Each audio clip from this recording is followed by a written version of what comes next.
Merhaba arkadaşlar, kanalıma hoş geldiniz. Öncelikle bu videoların devamı için lütfen sayfamı beğenirseniz sevinirim. Bugün silikon tabancamızın şeyi kırıldı, basma tuşu. Onun tamiri için hep birlikte neler yapabiliriz ona bakacağız. Şimdi öncelikle buradaki vidalarımı sökmem gerekiyor. Öncelikle onlarla başlıyorum.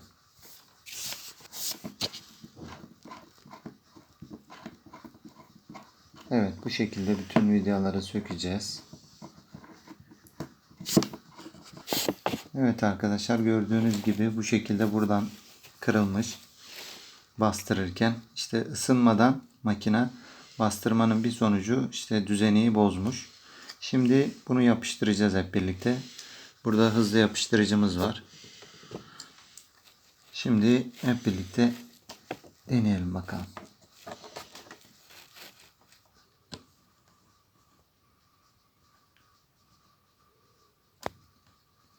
Hızlı yapıştırıcımızı sürüyoruz. Çok az. İki tarafa da.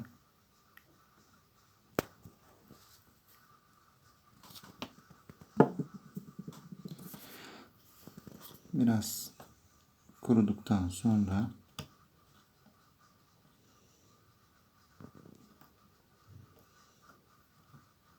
şekilde yapışmasını sağlıyoruz.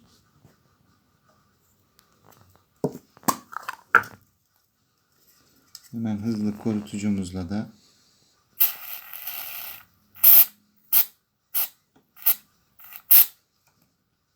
şu şekilde kuruttuktan sonra tekrardan üstüne bir miktar sıkıyoruz. Daha net, daha güzel kuruması için. Tekrardan hızlı yapıştırıcımızla biraz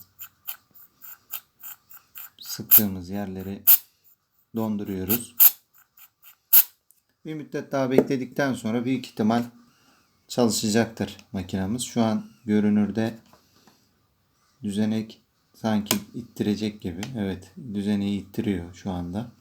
Gördüğünüz gibi ama biraz daha kuruması için zaman tanımamız gerekiyor.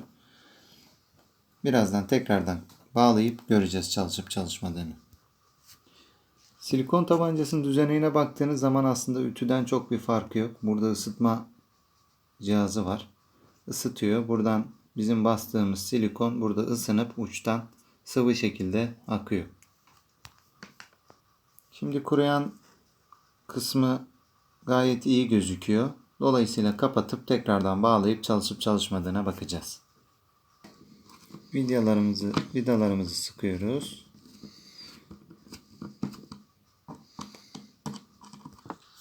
Evet arkadaşlar, vidalarımızı da bağladıktan sonra bakın düzenek şu an tetik sıkıyor.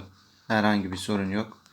Bunun çalışıp çalışmadığını tekrardan bir ara kontrol edeceğiz ama şu an bir sorun gözükmüyor. Kanalıma abone olmayı unutmayınız. Teşekkürler, hayırlı akşamlar.